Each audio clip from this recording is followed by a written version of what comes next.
はいどうも、一夜です。今日はですね、この木のですね、幹の部分を掃除していこうかなと思います。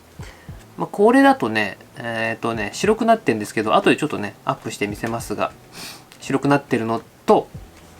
あとこっちの方だとね、ちょっと幹の根元ですね、苔っぽくなってるの分かりますかね。こういうね、汚れを今日は取っていこうと思います。どっちもですね、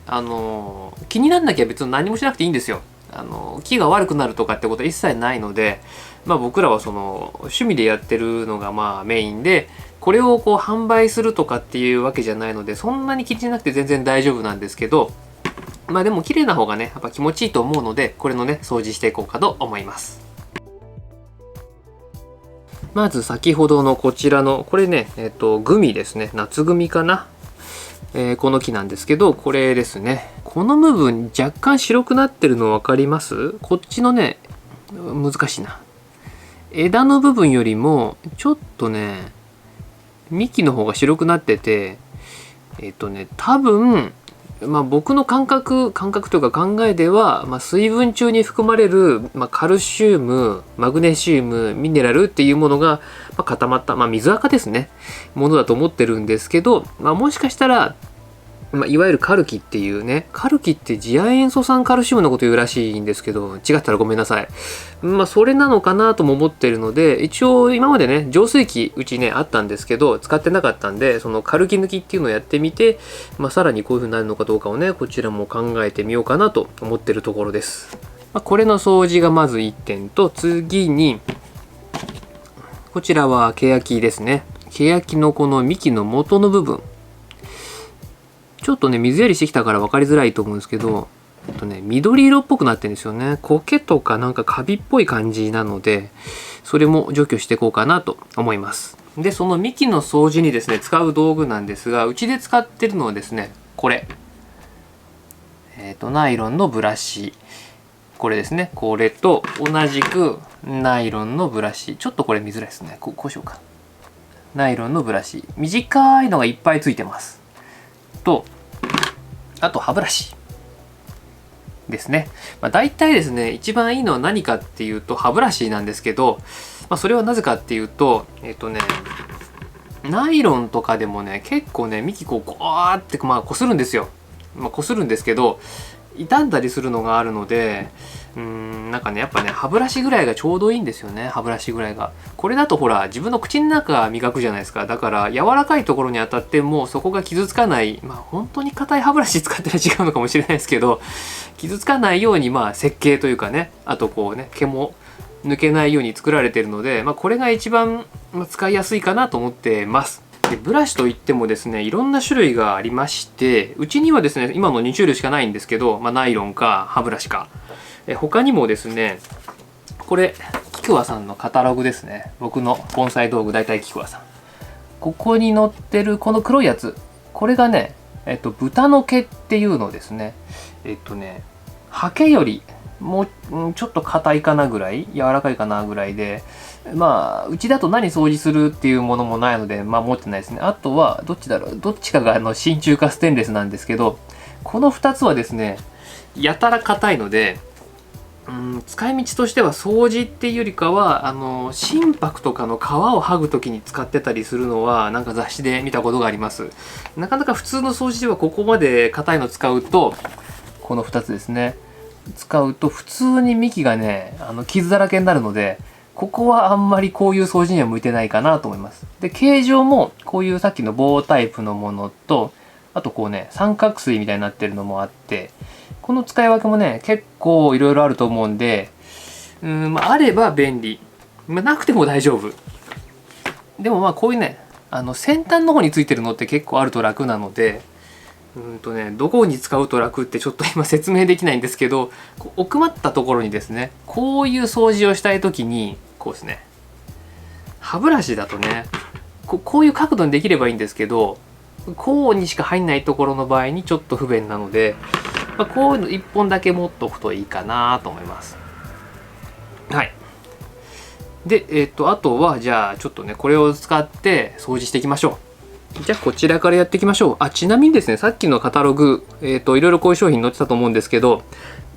いつのカタログかちょっとね僕も分かんなくて、これ2017年って書いてあるな。2017年のものなので、多分今ちょっとまた価格違うと思うんで、ちゃんとしたね価格はホームページとかね確認してみてください。よし、じゃあ早速これでやっていきましょ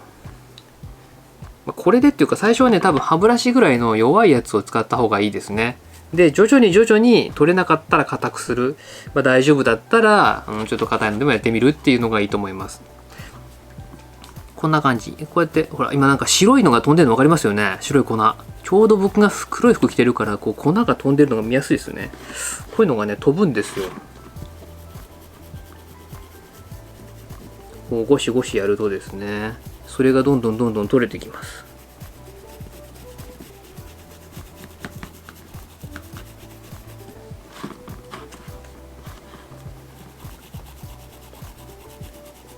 で正直言ってですね、多分違いは持ってる本人にしか分かんないぐらいにしか変わんないですけど、でもそのままやっとくと本当に真っ白になるので、うちなんかでは結構これちょいちょいやんないとね、水質の問題なんでしょうけどダメなんですよね。真っ白になっちゃって、石灰溶合剤をねこう塗るような感覚だと多分真っ白にした方が綺麗でかっこいいっていうことになるのかななるのかもしれないですけど、僕はそんなに真っ白にしたい方でもないので、こんな感じでちょいちょい磨いてます。若干白さが取れたかな。でもね見た目からしてそんなにわかる感じじゃないんですよ。ちょっとこっちでも行ってみましょうか。こっちでもね。でこれねやる際に注意があって、やれない木もあります。例えばすっごい幹がバリバリに言われてる黒松とかのですね幹をこれで掃除しようとするとおそらく剥がれます。で剥がれちゃうとやっぱり良くないので、あれはねああいう幹を楽しむものなので、もうそれはねもうどうしようもないので、どうしたらいいんでしょうね。僕もそこはね結論出てないんですけど、我慢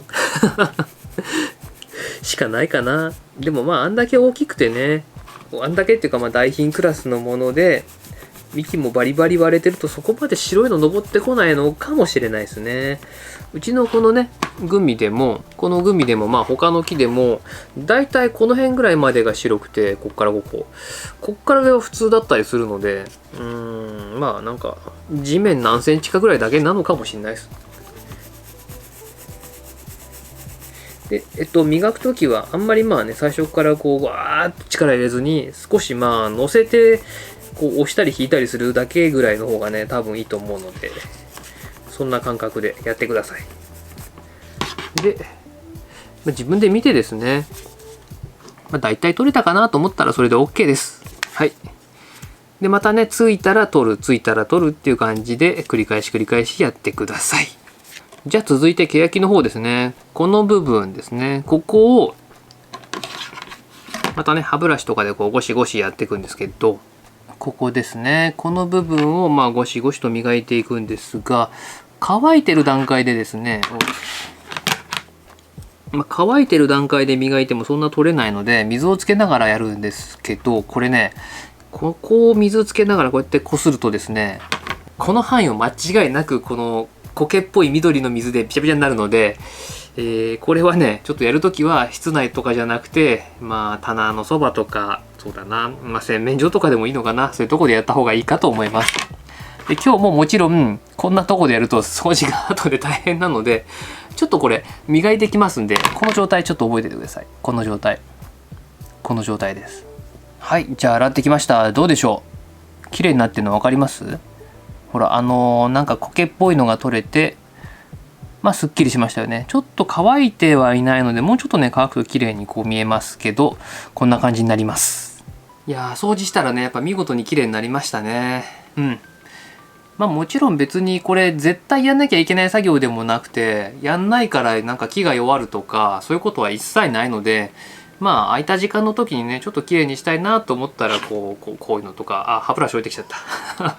置いてきちゃったけど、そういうのでこうゴシゴシね磨いてあげるといいと思います。やっぱね綺麗になってると自分のね自分の木が綺麗になってるとなんとなく気持ちいい感じがすると思うので、まあやってみるといいと思います。そうだな、水垢の方はちょっとわかんないんですけど、苔の方は比較的ですね、水をもっとね、なんて言ったらいいの、適切というか、しっかり土をね乾かすようにしてればあんまりこう登ってくることはないので、まあ、その辺意識して水やりしてもらえればいいかなと思います。まあ僕みたいにですね、まあ、日中仕事で出るような人はやっぱどうしても水って多めになるし、そうだな、まだ湿ってるんだけど今日一日置いといたら絶対カラカラで水切れで枯れるよなっていうことがどうしてもあるので、まあそこはねやむを得ないと思うので、まあ、お休みの日とかにまとめて掃除っていうのがいいかと思います。はい、じゃあ今日もねご視聴ありがとうございました。また次回お会いしましょう。ではまた。